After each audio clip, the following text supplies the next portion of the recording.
I've got a three-way Czech lager shootout for you. We have Kozel. Kozel Lezak. Lezak meaning light. This is 4.7 ABV. Is rated 4.6. I'm sorry. It's rated at 85 on Beer Advocate. It's the highest rated beer here, and it is classified as a Czech or Bohemian Pilsner. Although somebody's going to tell me that no, it's not a Pilsner. That the Czech government only recognizes one Pilsner, that's Pilsner Urquell. And I've been corrected on that. But yet, the beer sites classify this as a Pilsner. And this one is from Poland. I don't know what the difference between the Poland one and the Czech one is. Maybe if any of you viewers are from Poland or Czechia, you would be so kind to put it in the comments, the difference, if any, between the Czech version and the Polish version of this. I was surprised that this is just as dark as Czechvar, classified the same type of beer, rated at 82 on Beer Advocate, so 3 point lower than that, and 5.0 ABV. This is one of my all-time favorite beers, and I found that out. I didn't decide that, I just discovered that by tasting a bunch of beers blindfolded, and the two that came out on top were Hofbräu Original and Czechvar Czech Lager, or as they would call it in Germany, Budweiser, because this beer is labeled as Budweiser in Europe. And I believe the German pronunciation would be Budweiser. Named after the town in Czechia called Budweis. And its Czech name is slightly different, I don't know how to pronounce it. This one, Zlatá Praha, is classified as a Czech pale lager. Different style of beer than the other two. Slightly lighter in color. Rated at 80 on Beer Advocate, so it's the lowest rated of the three. And it's got 4.7 ABV. Now, I can smell the beer from where I'm sitting. Very slight aroma. Again, slightly more. Just a very hint of skunk to this one, but that's what you get when you get beer in green bottles. Now I'm not going to mix these up. I'm just going to get right down to it. Because one of the reasons I'm not going to mix them up is because I didn't mark the glasses for these two beers, and I'm not going to be able to tell them apart when I'm done drinking them if I mix them up, because they're the same color.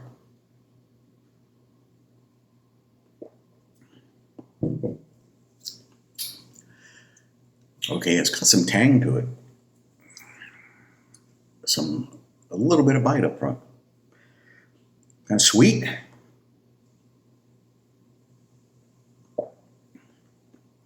Malt forward. That's a unique malty taste there. Not much bitterness, not much hoppiness to it.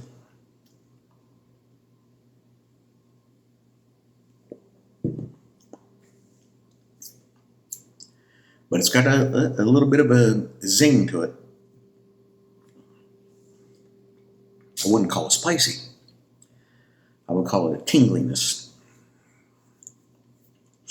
I'm going to try the Praha. Zlatá Praha.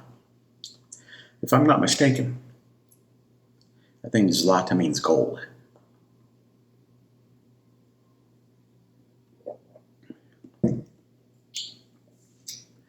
Quite smooth, quite mellow, significantly weaker tasting than that one.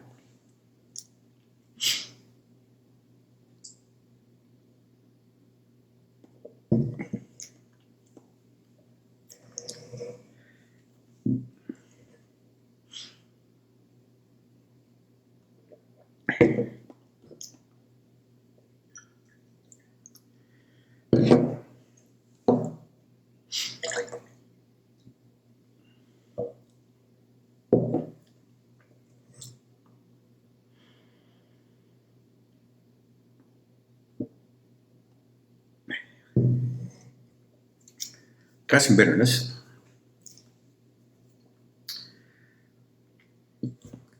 It's decent.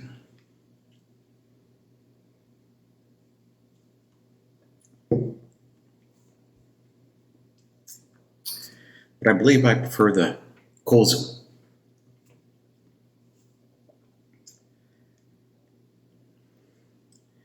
Now for the Budweiser. Is it still going to be one of my favorites? Or is it going to be usurped by Kozel?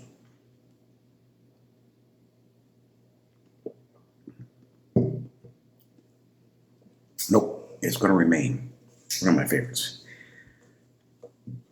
It's a good beer. Czechvar. Czechvar in the US.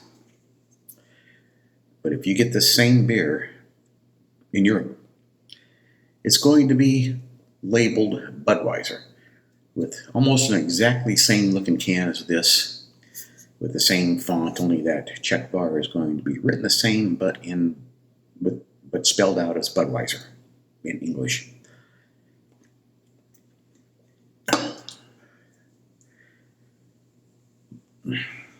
But they can't sell it as Budweiser here because they sell American Budweiser here as Budweiser.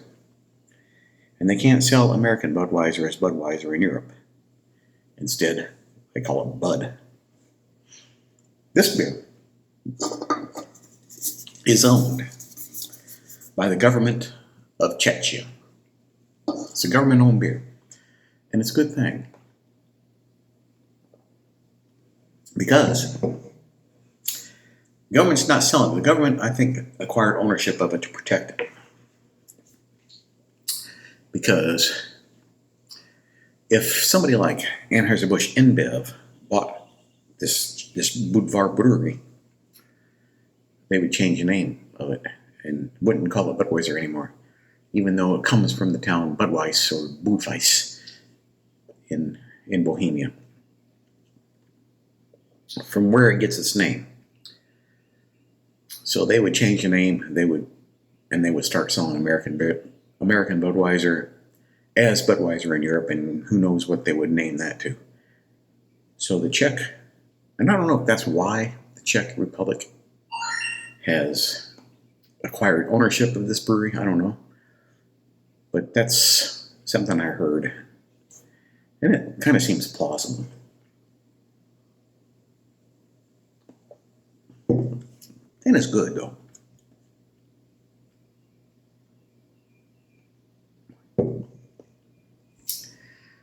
I don't know, maybe I do like the Kozel better.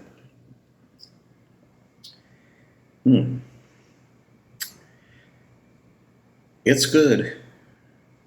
Both of them are good. And this one, good but weak.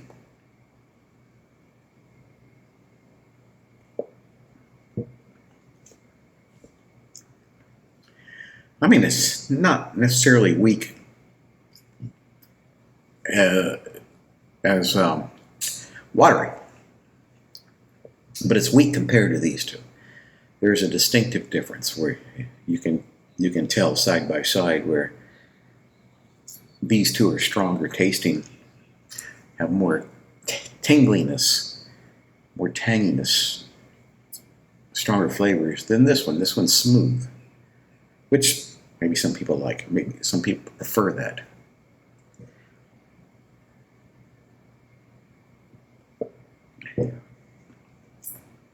And if you probably went somewhere and got this just by itself without any other beers to compare it to, you would probably conclude that, hey, that's a good beer.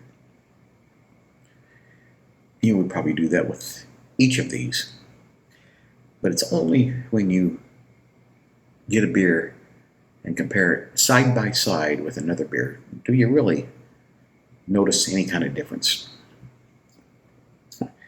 And that's one of the reasons I started doing this and making this channel to do beer comparisons, because I heard people say, oh yeah, this is my favorite beer, and I can tell the difference between this and the competitor, and the competitor sucks. And I thought to myself, well, when I tasted both beers, I hardly noticed a difference between them. And even doing a side by side, the difference between the two, and these were American beers, was so insignificant it was difficult to tell them apart. So people who claim to know, I challenged them. I did a beer side by side beer comparison, blindfolded, so they didn't know which is which. And I said, here you go, here's Bud, Miller, and Coors. See if you can tell which is which, and then see if you can identify which one you like the best. Every case, the participant was unable to tell which is which, and always picked a beer as his favorite, which was different than the one he claimed was his favorite.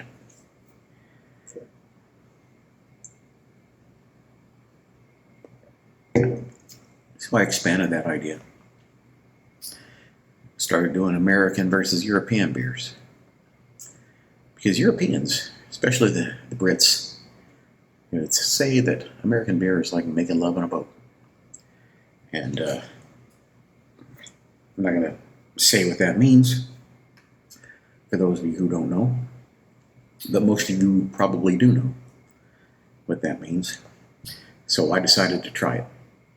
Is American beer really watery compared to European beer? And the answer was no. It's not watery. It's not weaker in taste, nor in alcohol content. I mean, 2 of these beers are under 5.0. And American Budweiser is 5.0, and I think Coors is too. But the American beers, Budweiser and Coors,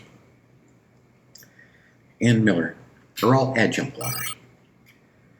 They do not use malted barley like European lagers do. Because when beer makers came to the U.S., they didn't have the ingredients here in the U.S. that they needed to make beer, and they used substitutes or adjuncts. Budweiser uses rice as an adjunct. But most of the beers, like Miller and Coors, use corn as the adjunct instead of the malted barley. They can get the taste really close to a malted beer without adjunct. But still, there's some things about them, especially when you compare them side by side. You notice some of them have this aftertaste, some of them have the sawdusty aftertaste to them. And in most cases, comparing American adjunct lager to European pale lager, the European pale lager is going to win, especially the German ones and the Czech ones and the Polish ones. Well, if France has a good one, Kronenbourg. There are some good ones in Spain, Estrella, Galicia. In Italy, let's see. Peroni's not very good. Peroni's terrible, and I think Peroni's an adjunct lager. Because, yeah, they do make adjunct lagers overseas, not just in the U.S. Well, I'm rambling on here. Time to end this video.